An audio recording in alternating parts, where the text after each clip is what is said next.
Hello everyone, once again welcome back to All About Mathematics. If you like our content, don't forget to like, share and subscribe our channel. So आज के इस video में हम ये 2021 में पूछे हुए एलपीपी के क्वेश्चन को डिस्कस करने वाले हैं. The question says that consider the linear programming problem P. हमें यहाँ से लीनियर प्रोग्रामिंग प्रॉब्लम पी दी हुई है जिसका ऑब्जेक्टिव फंक्शन है मैक्सिमाइजेशन का c1x1 plus c2x2 and subject to constraint given है. हमें यहाँ से तीन ही कंस्ट्रेंट यहाँ से गिवन है and x1 is greater equals to 0, x2 is greater equals to 0 and aij, bi, cj are real numbers for all I, j and pq. हमें यहाँ से इसका फिजिबल सॉल्यूशन गिवन है of p such that p c1 plus q c2 equals to 6 है हमारे पास. Let all the feasible solution x1 x2 of p satisfy -5 c1 x1 plus c2 x2 is less than equals to 12. Then which of the following statement is not true. So first of all यहाँ से ध्यान देने वाली बात है, हमें यहाँ से नॉट ट्रू बताना है, ट्रू नहीं नॉट ट्रू यानी फॉल्स स्टेटमेंट बताना है. उसके अलावा स्टेटमेंट कितना बड़ा है सो इसे इग्नोर नहीं करना है कि स्टेटमेंट बड़ा है, क्वेश्चन टफ होगा, क्वेश्चन ईजी हो सकता है. सो अगर हम यहाँ से देखें, हमने यहाँ से एक कंडीशन दी हुई है जो कि है हमारे पास यहाँ से -5 यहाँ से ये कंडीशन हमारे पास गिवन है. तो अगर इस कंडीशन को हम ध्यान से देखें, हमारे पास जो c1 x1 and c2 x2 है ये तो हमारा ऑब्जेक्टिव फंक्शन है. इस ऑब्जेक्टिव फंक्शन को अगर हम zp से रिप्रेजेंट करें प्राइमल प्रॉब्लम के लिए, तो हमें क्वेश्चन में गिवन क्या है, जो zp की वैल्यू है वो -5 से हमारे पास 12 के बीच में है.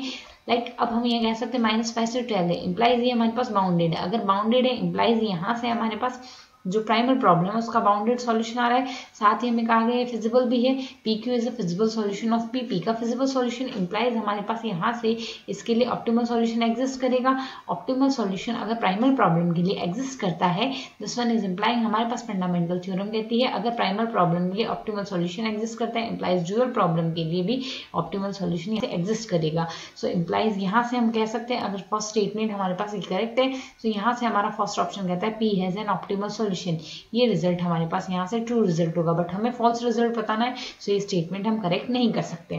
Now come to the next option. Next option के लिए अगर हम यहाँ से देखें, अगर हमारे पास यहाँ से इसके लिए dual solution dual optimal solution exist करता है, इम्प्लाइज हम यहाँ से कह सकते हैं there exist at least one feasible solution. Implies के जो ड्यूअल प्रॉब्लम होगी उसके लिए at least one feasible solution, there exist at least one feasible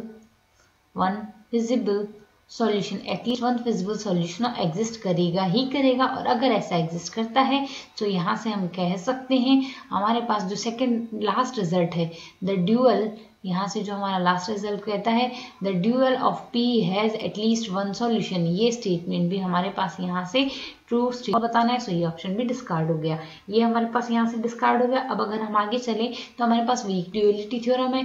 week duality theorem हमें यहाँ से कहती है अगर हमारे पास मिनिमल प्रॉब्लम ड्यूअल की है और मैक्सिमल प्रॉब्लम अगर प्राइमल की है और मिनिमल प्रॉब्लम अगर ड्यूअल की है, so minimum of Z dual must be greater than equals to maximum of Z primal. ये थ्योरम हमारी कहलाती है वीक ड्यूअलिटी थ्योरम.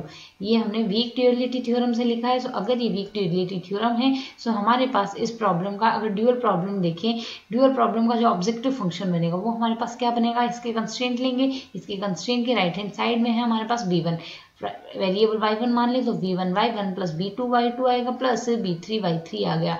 और ये हमारे पास इसका ऑब्जेक्टिव फंक्शन आएगा ड्यूअल प्रॉब्लम का. और प्राइमल प्रॉब्लम का ऑब्जेक्टिव फंक्शन के लिए हमें दिया हुआ ये कि प्राइमल प्रॉब्लम का जो ऑब्जेक्टिव फंक्शन होगा -6 से 12 के बीच में होगा. साथ ही हमें यहाँ से p1 c1 और p2 c2 की जो वैल्यू गिवन है क्वेश्चन के अकॉर्डिंग वो हमें यहाँ से p1 c1 q c2 equals to 6 given है. सो यहाँ से इसके प्राइमल प्रॉब्लम का सॉल्यूशन और pq हमारे पास यहाँ से इसका एक फिजिबल सॉल्यूशन है. सो यहाँ से इसकी वैल्यू 6 हमें गिवन है. सो अगर हम यहाँ से वैल्यू सब्स्टिट्यूट करें so which is greater equals to 6 हमारे पास ये वीक ड्यूअलिटी थ्योरम के स्टेटमेंट से हम लिख सकते हैं. और अगर स्टेटमेंट से लिख सकते हैं तो हमारा थर्ड स्टेटमेंट यहाँ से ये तो कहता है if y1 y2 y3 is feasible solution of the dual problem p then b1 y1 b2 y2 and b3 y3 is greater equals to 6. तो ये रिजल्ट भी हमारे पास ट्रू होगा, बट हमें फॉल्स बताना है. सो ये ऑप्शन भी डिस्कार्ड हो गया. सो हमारे पास केवल एक ऑप्शन बचा है, जो तीन ऑप्शन तो डिस्कार्ड हो गए. सो बचा हुआ ऑप्शन हमारे पास करेक्ट आंसर होगा, ऑप्शन बी यहाँ से करेक्ट आंसर होगा. The feasible solution feasible region of P is bounded set. So अगर क्वेश्चन बड़ा दिखे तो उसे डायरेक्टली हमें रिजेक्ट नहीं करना है, क्वेश्चन ईजी हो सकता है. I hope you understand the explanation. Thanks for watching.